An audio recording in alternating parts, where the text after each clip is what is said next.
Hi, I'm Mia. I'm a watercolour and ink artist, and today I'm going to be painting my piece of Sleeping Beauty. As I do so, I'll walk you through my process, any watercolour techniques I use, and just some general art tips throughout. So I'm starting first with the roses, and I'm using a mixture of quinastridone rose, burnt sienna, and cadmium yellow.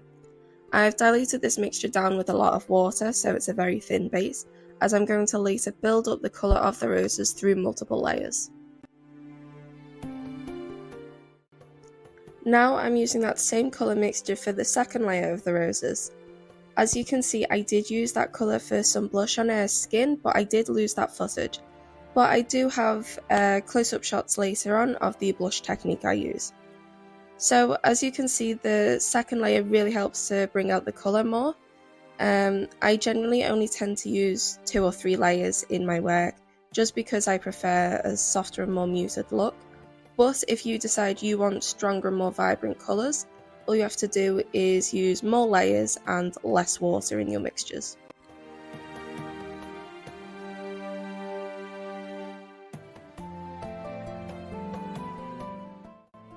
I'm now going in for a third time with that same pink colour mixture, but I'm not going to cover all the roses this time. Instead, I'm just going to choose a select few. I'm really targeting ones that are more in the background or covered by other roses, ones where it would make sense for them to be a bit darker. Because of that, I tend to avoid the bigger roses. This just helps to add a bit of depth to all the clusters and to avoid just a sea of one-tone pink. Now that I'm happy with where the roses are at for now, I'm going to make a start on the stone window and columns. I'm going in with a mixture of blue and very diluted black. I will say, if you're going to use grey colours, try to avoid using just diluted black, as it can look very dull. For that reason, I always say try to use a bit of blue in it too. Okay, off screen I added a couple extra layers.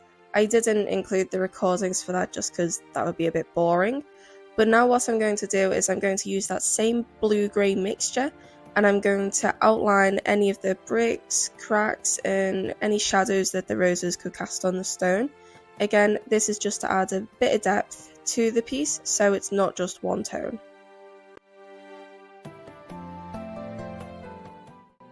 Okay, so what I'm doing now is using what's known in watercolour as dry on dry technique. What this essentially means is that my brush has very little water on it, and I'm applying it straight onto the dry paper. What this does is create a textured effect because the paint doesn't go on quite so smoothly. I don't actually use this technique often in my work, so I am kind of experimenting a bit with it here, but I thought it would be a perfect technique to get more of a stone texture. And now I'm just doing the leaves. I'm using a dark green for these. I can't remember the colour mixture I used, but it'll just be a bunch of greens and browns. In hindsight, I probably should have done the leaves a lighter green, just to contrast against the darker stone, but I quite like dark greens, so oh well.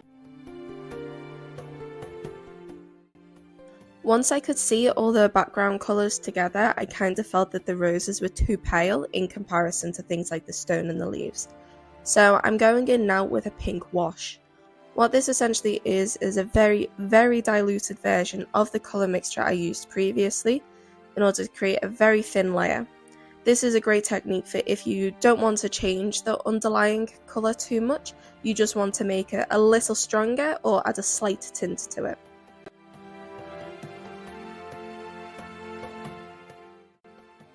Now I'm finally making a start on the character. I'm starting first with the skin colour. For this kind of skin, I tend to use a mixture of red, yellow, and the tiniest bit of blue.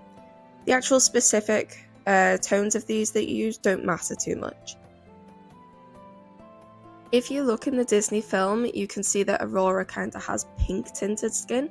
So just in my colour mixture, I increased the red slightly just to create that effect. I usually actually do the character and skin colour and stuff before I do any of the background details, and that's just because to me the character is the main subject and I'd much rather have to adjust the background to fit the character rather than the other way around. I decided to do the background first on this one just because I was a little unsure of what colours I was going to use, so I didn't want to do all the other work and then mess up the background. So now I'm going in with the first layer for the hair. There is a fine line between blonde and yellow, and it is actually something I struggle with in my work. As you can see right now, the hair is a little too yellow for my tastes. I'll be adjusting that later on with multiple layers, I just won't film all of it. But I found that to get a more blonde tone, a more natural colour, a little bit of quinastridone rose in the yellow mixture really helped.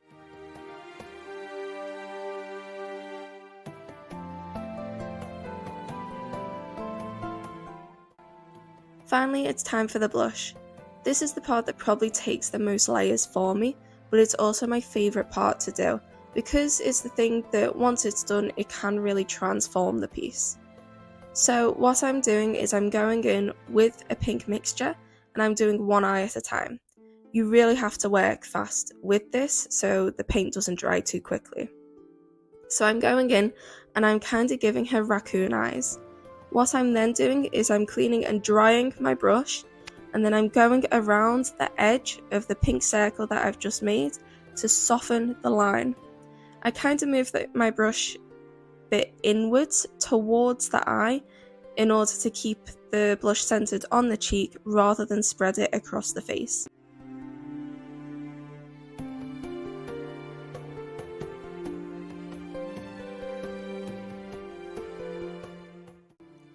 So the areas that I use this blush technique are the cheeks, the ears, shoulders, elbows, fingertips, knees and toes. Basically all the parts on the human body where there's either increased blood flow or more exposure to sun, parts where it would make sense for there to be more of a pink tone, but obviously it's more exaggerated in my work. Of course, you don't have to add blush to the areas I just listed. I just found it helps to add a bit of extra detail to the body other than just the face.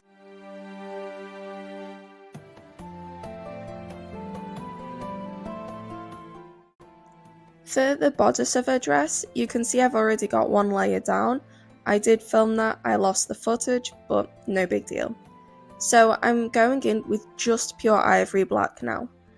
I usually try to avoid using just the base palette colours, just because I think mixtures can give a more tonally rich colour, but with black the only other option for me is a mixture of ultramarine blue and burnt umber, which I do think is better for more of a night sky effect.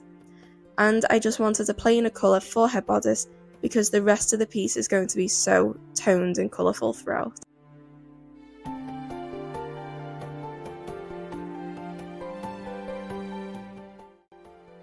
If you look in the Disney film when Aurora is living as Briar Rose, her dress is very grey toned.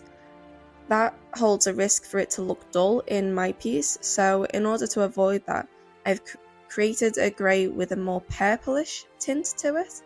And again, I'm going to work in multiple layers just so I can control the shade and to make sure it's not too purple.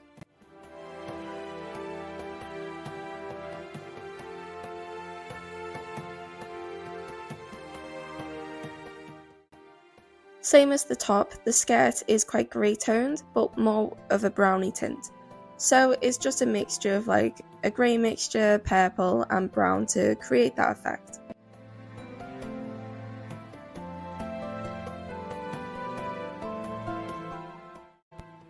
While I was painting the other parts of the piece, I kind of felt like something was still missing from the stone. So I'm using that same green that I used for the leaves, and I'm going in again to create a mossy texture. All I'm doing is slight dabs with a small brush. It doesn't need to be super detailed or realistic because it's such a small detail, and simple brush strokes can still tell the viewer what it is.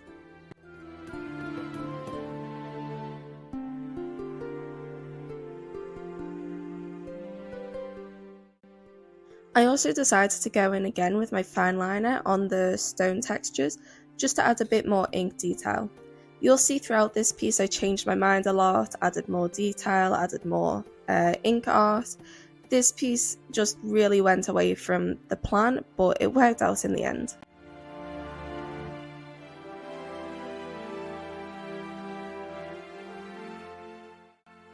I wanted to go in on the roses again using some metallic watercolour. I love using this in my work, and I do often offer it to my commission clients just in case they like it too. But all this does is create a very soft glittery effect when caught in the right light. And again, I'm just choosing select roses to do this on because I don't want it to be too overpowering. Like with the stone, I'm going in again with my fine liner but on the roses this time. There's multiple techniques I use for inking roses in particular, and I might do a separate video detailing those different ways. But for this one, all I'm doing is I'm thickening the outline of the roses, and I'm then drawing short lines from the centre of each petal outwards, but not all the way across the rose, just to create a bit more of a shadowed effect on the inner petals.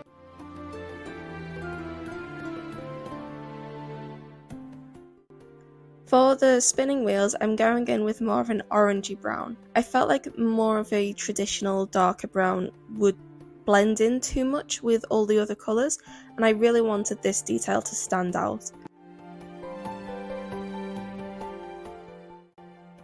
So now I'm going to go in and add shading to Aurora.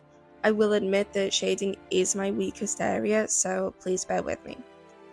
I use two different techniques when it comes to this. I don't know if there's actual technical names for them, but what I call it is soft shading and hard shading. I generally do soft shading first, and what that is essentially similar to my blush technique. And I typically do that on the cuffs of sleeves, the shoulders, the waistline of the skirt, waist of the top, areas like that, just to create a bit more of a tonally different look for the clothing. Once that's done, then I go in with the hard shading. This is basically where it's a harsher line, there's a harsher outline on the colour. And the way I do this is by following the folds of the skirt and the previous line art that I've set down.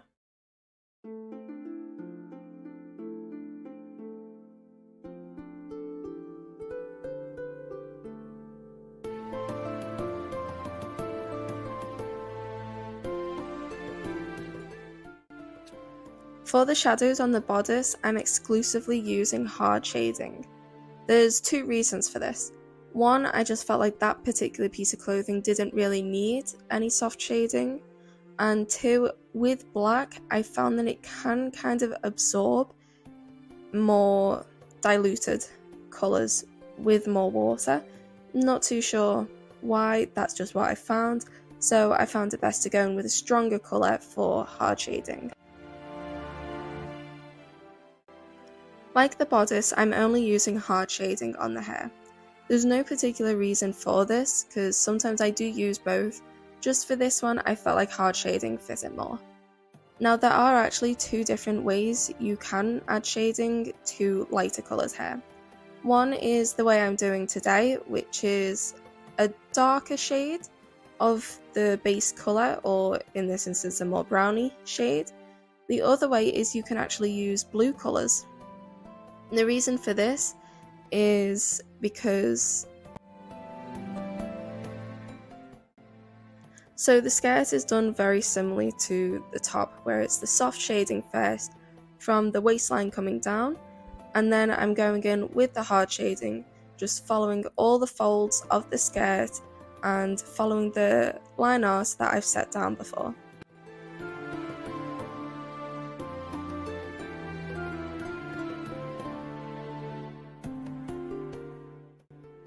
With the shadows on the spinning wheel, I'm not really using any light source or anything like that. I only really wanted that for Aurora. The purpose of adding the darker shades to the spinning wheel is just to create a bit of depth, make it look a bit more lifelike. And for this, I'm going in with a blue colour, as I found that blue tends to work quite well when it comes to using shadows on brown colours. I often use blue when it comes to shading things like trees in my work.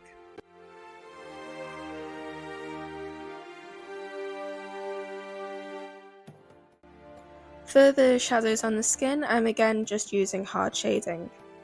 Again, like the hair, you can either use a warmer, darker tone of the skin, or you can go in with a more blue tone. For the same reason as the hair, I'm going in with the warmer tone. What I'm basically doing is just following the natural curve of the body to add the shadow and keeping it more concentrated on the right hand side since my light source is on the left.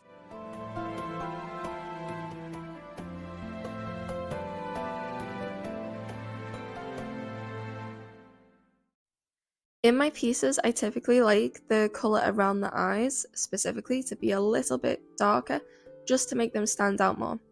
I usually do this part in watercolour, but in this piece her eyes are quite small on the paper, so I'm going in with a brown polychromos pencil instead. With these pencils, if you find the colour's a little too strong for your liking, what you can do is go in with some water instead to soften it up, which is what I do here. We're now getting to the end of the painting process and I'm finally going to fill in the background. I was really unsure of what colour to do. The background, I floated around ideas like lilac or like green or yellow, but eventually settled on this peachy colour. I'm painting the background with a smaller brush and honestly I couldn't tell you why. A bigger brush would have been so much easier for it. If you're going to be like me though and you're going to use a smaller brush, make sure you work quickly if you want that matte effect, because the paint does dry quickly and you wouldn't want those hard lines and blotting to happen.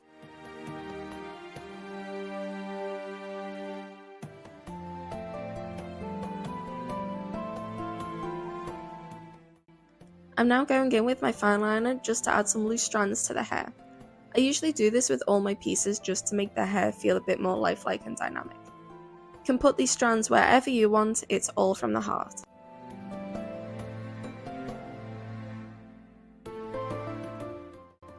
Now is just some of the smaller details before we finish up. So I'm using my metallic watercolour again and I'm just adding a tiny drop of blood on her finger from where she pricked her finger on the spinning wheel. I just like adding little details like that for eagle-eyed viewers. And now we're finished. This is my first video that's like this, so if you have any feedback that would be really appreciated. If you liked the video, don't forget to like and subscribe. I also have an Instagram where I post more regularly, and I actually have a Patreon too with a bunch of rewards. But thank you for watching. I hope you enjoyed it and learned something new.